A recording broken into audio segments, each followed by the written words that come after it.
One area that a lot of people overlooking when it comes to flexibility and mobility training is integration.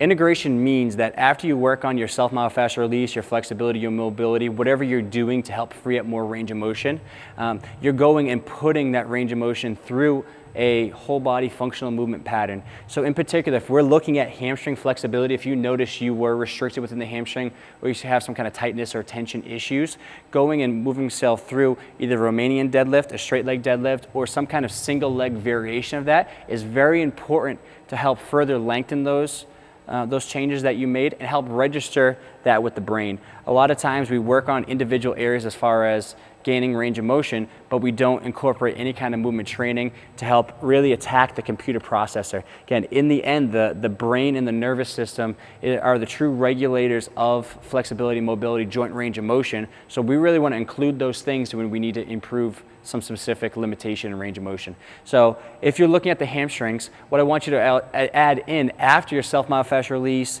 after your mobility, your flexibility, after your activation exercise is the Romanian deadlift or hip hinge exercise. So if you're back against the wall here, feet about 6 to 8 inches from the wall, I'm gonna place my hands right in the crease of the hips, small bend in the knees. I'm just gonna hinge forward from the hips, trying not to go into a big rounded position at the spine, trying to keep the spine nice and flat, push the butt back as the body falls forward, and then drive through the hips to come back up.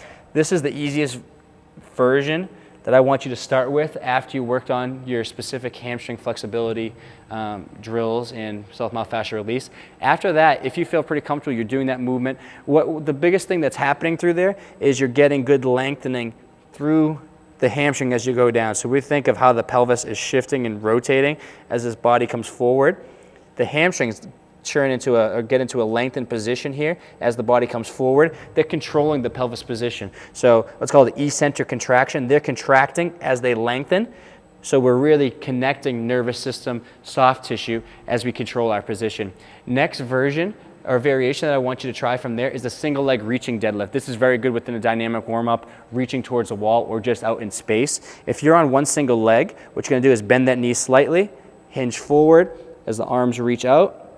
We're trying to get the whole body parallel to the ground, but we're really using that hamstring group to contract, to control our body position. If we weren't using the hamstring as we go here, we would fall forward because that hamstring is locking in that posterior chain right into the backside of the pelvis to control our position as we go forward. So just to see that again, small bend in the knee, big reach forward, drive through the glute as I come back up.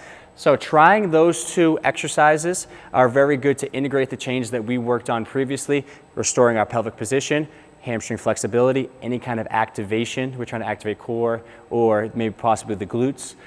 So try adding some kind of integration within after your flexibility and mobility. I think you'll see a big difference, not only directly after, but long term as those changes will become more permanent and not just a short lasting thing that you need to work on day after day.